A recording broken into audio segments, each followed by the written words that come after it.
Marking its 40th anniversary in 2022, Blue Door is the largest emergency housing provider in York Region, providing life-saving support to children, youth, adults, seniors, and families at risk or experiencing homelessness. Along with offering emergency housing and housing retention support, in the past 2 years, Blue Door has expanded its service offering to further work toward preventing and ending homelessness through Inclusion, the first supportive housing program for 2 SLGBTQ+ youth in York Region. Construct, a social enterprise by Blue Door, providing supported skills training to help youth and adults break barriers to employment and secure meaningful careers in construction trades. And launching in 2022, a health hub which will include a nurse and in-reach system navigator to help people regain the health and well-being needed to secure and retain permanent housing. Join Blue Door's mission and become part of the solution by learning more at bluedoor.ca. We at On the Way Home would like to acknowledge the original stewards of whose lands this podcast is recorded on. In York Region, we recognize we're on the traditional territories of the Wendat, the Haudenosaunee, and the Anishinaabe peoples, and that this is the treaty lands of the Mississaugas of the Credit. And in Vancouver, we acknowledge that we are on the unceded territories of the Coast Salish peoples, the Musqueam, Squamish, and Tsleil-Waututh, whose presence on these lands continue to this day. Welcome to On the Way Home, a podcast dedicated to the issues surrounding homelessness and the incredible experts making a difference in the lives of homeless people. Remember to subscribe to the podcast anywhere you're listening and share it with a friend. Welcome to another episode of On the Way Home. I am your host, Michael Braithwaite from Blue Door, an amazing organization in York Region, just north of Toronto, doing great work in the areas of housing, health, and employment. Check us out at bluedoor.ca and you'll see the variety of different programs we are doing in an effort to prevent and end homelessness and pull people out of poverty. We do not do this alone, my friends. It is in partnership with the Canadian Alliance to End Homelessness. They're doing outstanding work across the nation. And right now, a big focus is around the conference happening in November this year, which is really, really cool. They will be in Toronto. You can join that conference. You can go to the conference in person. You can attend virtually. It really is going to be both. And get your early bird rate by signing up now for the conference. If you want to be a sponsor for that conference and you're listening to this podcast, hey, go to their website at caeh.ca. Check that out. I'm sure they'd love to have you. They also are doing great work around Built for Zero, which is really helping communities and homelessness. There's so many communities across Canada now that are part of that Built for Zero community that are seeing a massive reduction in the number of people experiencing homelessness, especially around chronic and veterans homelessness. So check that out. A great partner indeed. Listen, we have amazing guests that bring a ton of useful information to this show to share. We've had lived experts in their field. Today's guest is no exception at all. We are so pleased to have Julia Markovich, who is the acting advisor in research at CMHC. Our friends at CMHC have been very good to this podcast, sharing and dropping a lot of knowledge. Julia joined the research division at CMHC in 2018 with a career including think tank, private and higher education sector experience. She's focused on research and public dialogue as vehicles to solve problems. And if you haven't heard this on the podcast before, research is so important to all the work that we do. We can't move forward without great research. And at CMHC, her work focuses on people who rent and the experiences they have as tenants. Also very relevant to this podcast, this includes a body of research she is leading on evictions with a new project created to help close off data gaps. Trained in urban planning and human geography, she has work experience across Canada and in the United Kingdom. Julia, welcome to the show. Thank you, Michael. Great to be here and great to be part of this conversation.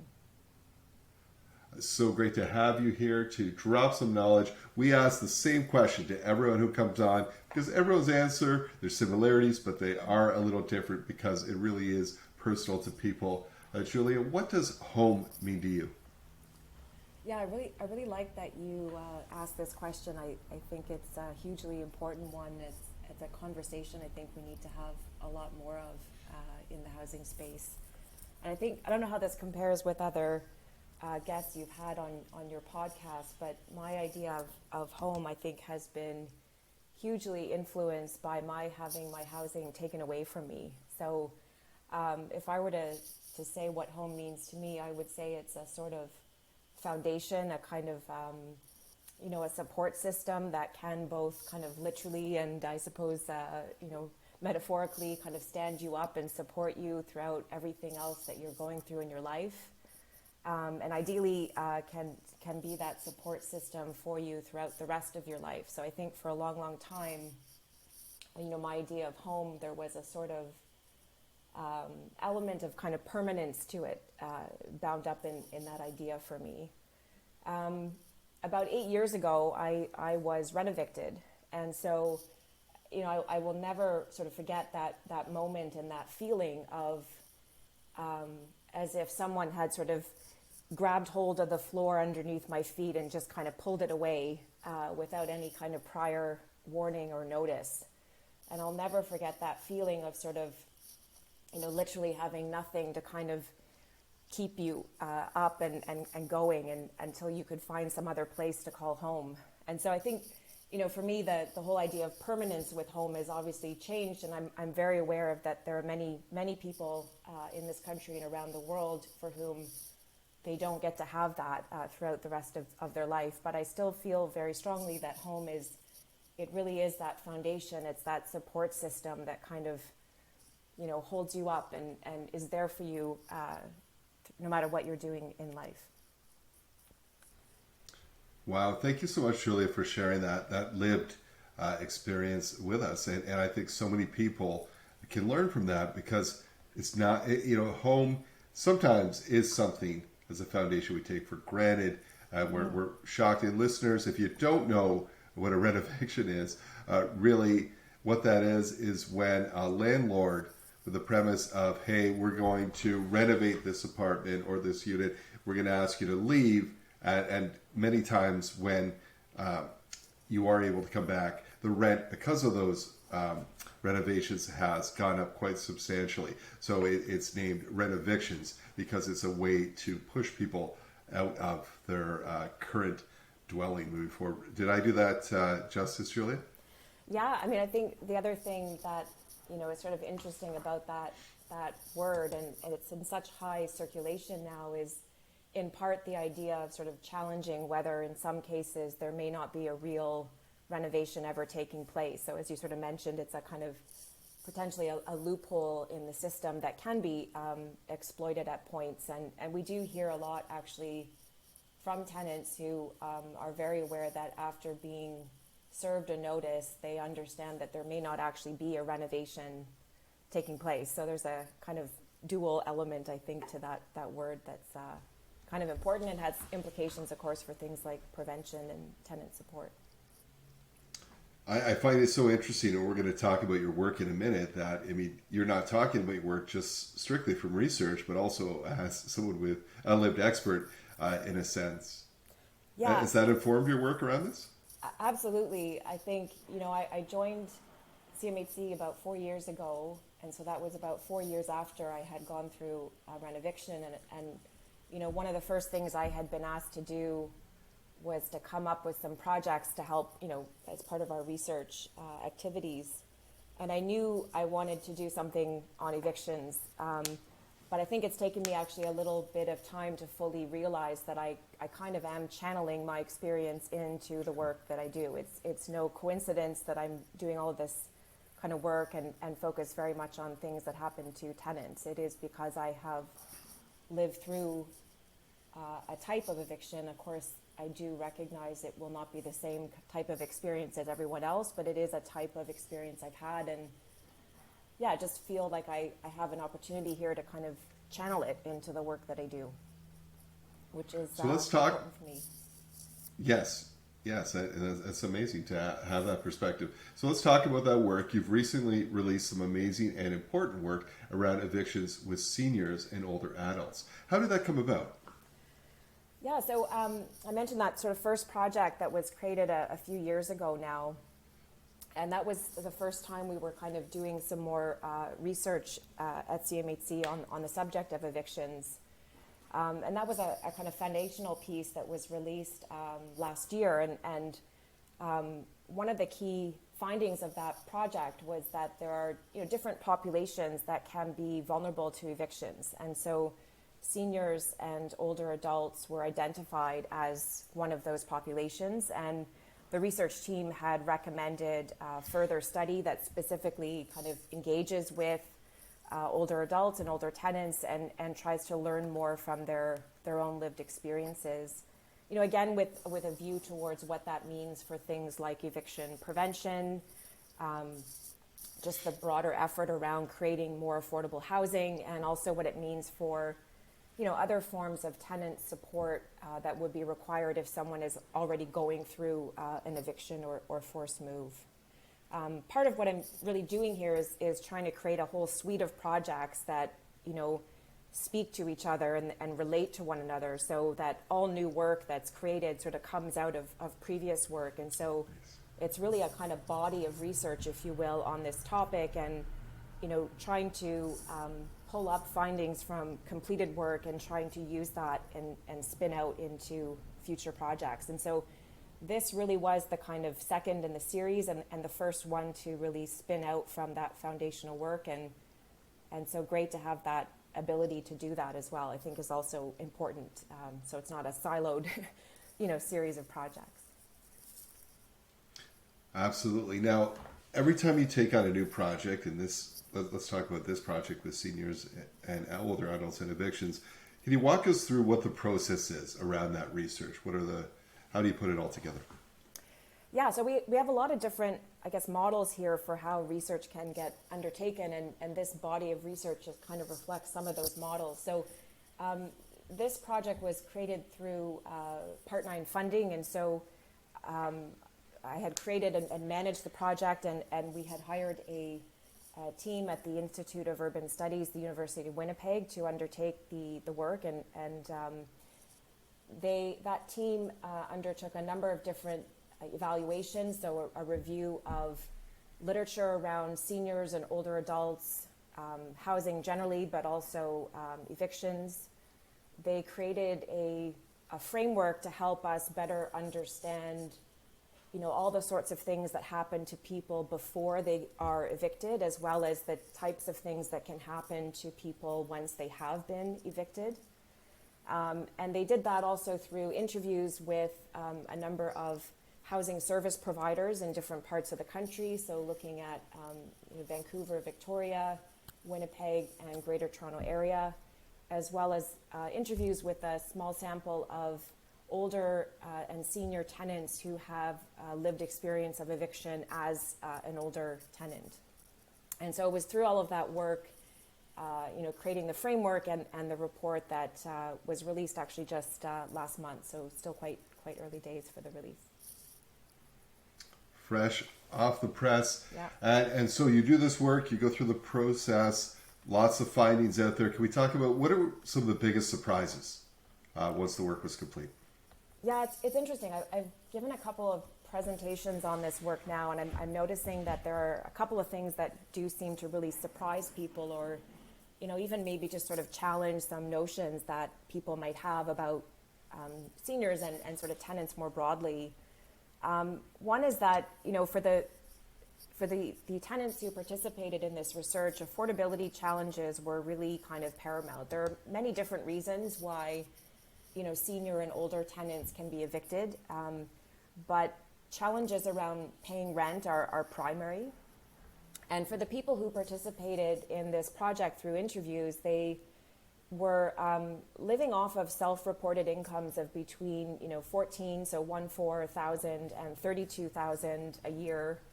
That latter figure, I should say, was for a household of 2 adults, so, effectively divide by 2. And I think, when you kind of make that very clear to people, that when we're talking about the kinds of affordability challenges that people are experiencing, I don't think you need to be a researcher or even work in the housing sector to immediately understand just how far that amount of money could actually go in terms of providing someone with a decent apartment in which to live. especially when we think about, the rising cost of living challenges that we're, all I think quite aware of. But also through COVID, participants confirming, for example, that there were additional cost burdens around things like purchasing masks and sanitizer and all that kind of thing.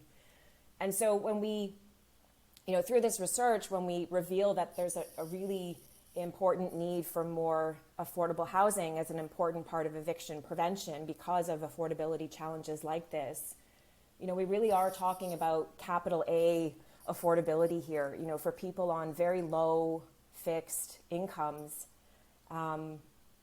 If we were to sort of think of the 30% rule against those incomes, you're looking at about $4,200 a year. I mean, that works out to about $350 a month, I think. I mean, when we're talking about, the importance of affordable housing as eviction prevention, we are talking about deeply affordable housing. And I think that kind of realization seems to really open a lot of eyes.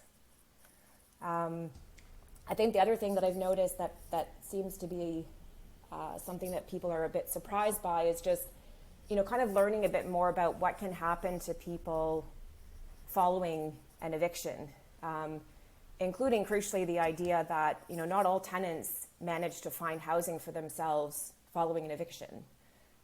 We have learned through this and the foundational project that there is a relationship between eviction and homelessness, for example. Not everyone who is evicted will experience homelessness, but many people who do, who are unhoused are living without shelter because they were evicted.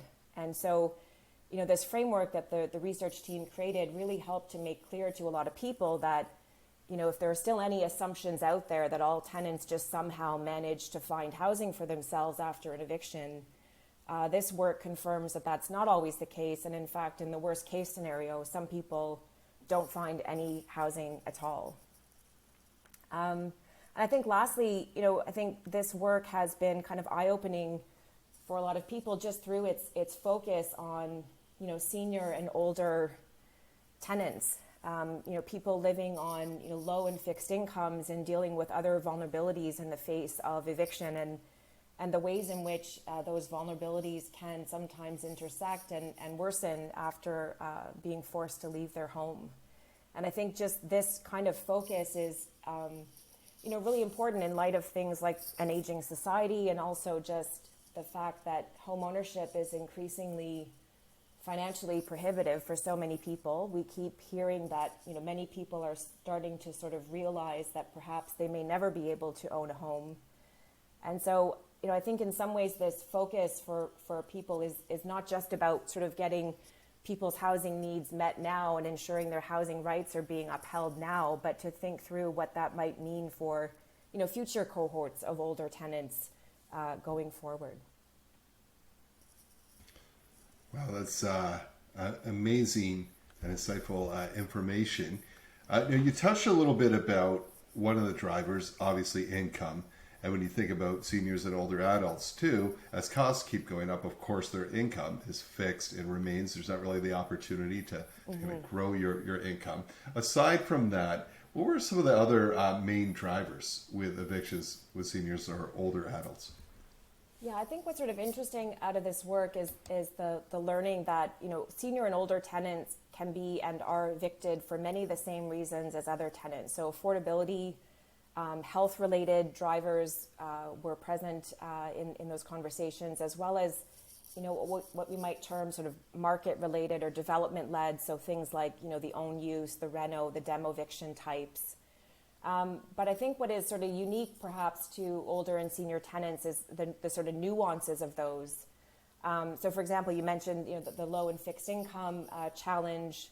Transitions from, say, one's employment years to retirement years are a particular time at which some tenants can become vulnerable to those challenges around paying rent or things like mid or late career unemployment or redundancies. On the health side, we learned that there can be both physical as well as mental health issues that can present other challenges that, appear to landlords as being non-economic breaches of leases. So for example, if if someone is perhaps losing, physical mobility and they're not able to clean and maintain a unit to a certain, standard of cleanliness that they used to be able to do, and they don't have the money to pay, for someone to come and clean on their behalf, this can present to a landlord as a type of, non-economic breach of the lease. Similarly, on the mental health side, hoarding came up a bit in the interviews with service providers as one of those other challenges that, again, to a landlord presents as, a health and safety kind of fire risk, but is actually, tied to health issues as a type of driver. And then on the market side, again, as with some amount of other tenants, older and senior tenants are being caught up in things like own use evictions or rent evictions, and they are seen as particularly vulnerable to those types if they have been, especially if they've been long-standing tenants in say, older buildings. And in some jurisdictions, for example, in BC, one of the interview participants who was a service provider was, indicating that a number of seniors were getting caught up in own use evictions in part because there were low kind of burdens of proof to sort of demonstrate that that unit really does need to be taken back for some other occupant. And so these are the kind of main drivers that can be present across tenanted populations, but there do seem to be some nuances or contours to those that perhaps are unique to older tenants. And of those three, it really was the affordability and the health drivers that were kind of primary. I wonder too, so quite often talking with people in the sector, they talk about many tenants not even knowing their rights, right? And seniors as well, not knowing their rights. So they get an eviction notice and it's like, okay. And they don't challenge it. They don't, they just move, right? Yeah. And it may not be, the type of notice where you actually have to leave and it's something you can challenge. Did that figure into this at all? Or? Did you hear that? Absolutely. And I think that's a consistent finding both in this project and the foundational work from last year, that there can be quite big gaps in people's knowledge about even what their housing rights are, or even just how to go about fighting for those rights. Some of the literature that was reviewed for this project also suggests there could be differences by things like sort of gender. The idea that perhaps men might be a bit more willing to fight for those rights than, say, some older women. And so there's lots of different layers and I think complexities to, being willing and able to fight for your rights. But certainly, education for tenants and, access and just sort of awareness of, what service providers are out there to help you if you should ever be faced with an eviction. Those are I think consistent recommendations that we're seeing across research as, important parts of prevention going forward. And that is a great lead into our next question around, you mentioned some recommendations. What were some more recommendations coming out of this report? Yeah, I think sort of broadly there were, two main sets of recommendations around, advancing and supporting a lot more in the way of, senior specific prevention measures. So that could be everything from, financial assistance for older tenants, apartment cleaning services, supports and funding for the health issues that can complicate, relationships and tenancies. Again, training and education and specifically legal education for older tenants, so they're just aware of the rights that they can fight for. A lot of those services already do exist. It's not that they are, completely absent from the housing sector, but what the research team revealed is that there really aren't a lot of organizations that focus specifically on seniors or older adults. And a key recommendation was that there needs to be more of these specifically for that sort of demographic. And then similarly, on the side of tenant support, so thinking about what people might need following or as they're going through an eviction, everything from housing navigators, so assistance for the search for housing, other types of support just to go through a residential move, including things like possession, storage, and relocation.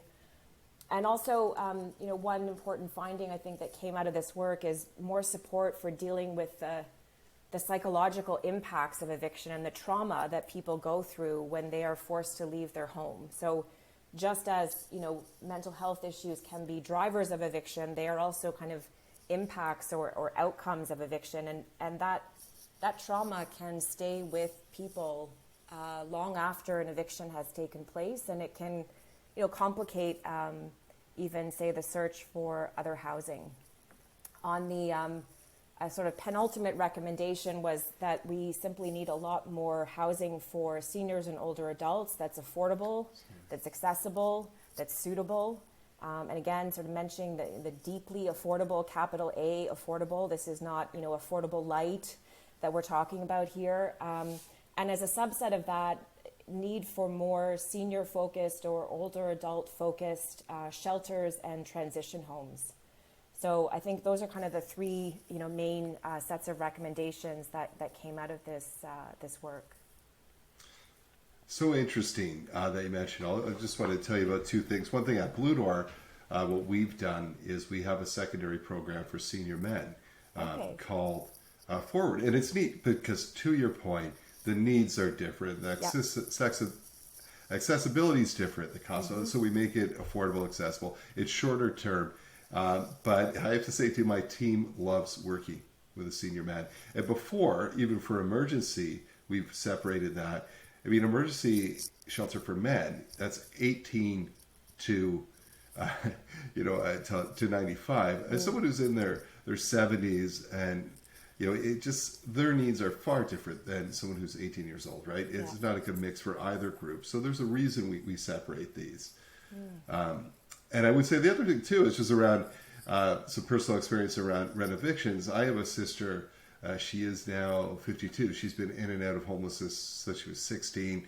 A lot of trauma, mental health, and addictions issues, in just precarious housing. But a while back, she was rent evicted without really knowing it. She said, I'm being pushed out, but my landlord's such a good guy. He's given me $6,000 she was being paid off to move, but she thought he was just being nice. I said, what did you sign? Well, I signed this form saying that. So again, just not having the knowledge, and being a nice person, and it was too late at that point. So she was able to, but struggle to find, she'd been comfortable there. She'd been comfortable with the rent, and struggled to find accommodation, after that. And not knowing that she was rent evicted, like so many people have no idea, right? They're trusting and thinking, but that struggle afterwards. So yeah, this is great work. Oh, thank you. And yeah, it's interesting. I mean, what you've just described, is I guess on a research side, we call that an informal or cash for keys type of eviction, which there often is no kind of official record of that, but it sounds like that's also something that's happening to more and more people. So, in terms of the work that we're doing going forward is to try to find ways to close off those data gaps, because that is also, I think, an important part of prevention and a way for, research people and policy people to come together and try to help, tackle this together. Absolutely. Well, thank you for sharing today your work, and for doing this. And I'm sure there's going to be much more work to come. Right now, people, what you said that at the beginning, this is just recent work you travel. If people want to take a look at the research of the study, where can they go to see it and share it? Yeah, so it's on our website. If you actually just do a quick search for Evictions Focus on Seniors and Older Adults, and you'll see a link to our main tile. You'll see the research insight, which summarizes the project, but also the full report from the research team. And you'll also find links to other work that we have created around evictions, if that's of interest. So, and I am very sure that there'll be huge interest around this. If we look at, it wasn't until very recently, I think, that many of us started paying attention to the prevention piece of homelessness, right? We were always reacting to it. With emergency prevention, and evictions definitely is a huge part of preventing homelessness, and this research will be very helpful, and those recommendations on moving this forward and making sure more people don't experience homelessness. So thank you so much for that. Thank you. Well, Julie, thank you so much for coming on the show. If you ever, as you move forward with your research, you're always welcome back. We always love to share great work with our sector, with the community. So you're welcome back anytime. But thanks for coming on the show today. Thank you, Michael. Well, listeners, so glad we had Julia on to talk about this work. I think that, homelessness, what we talk about on this show, and looks very different for different populations, right? For youth and for seniors and for women fleeing violence. And we know that for Indigenous people, and to us LGBTQ plus youth and adults, right? We have to have different strategies for different people.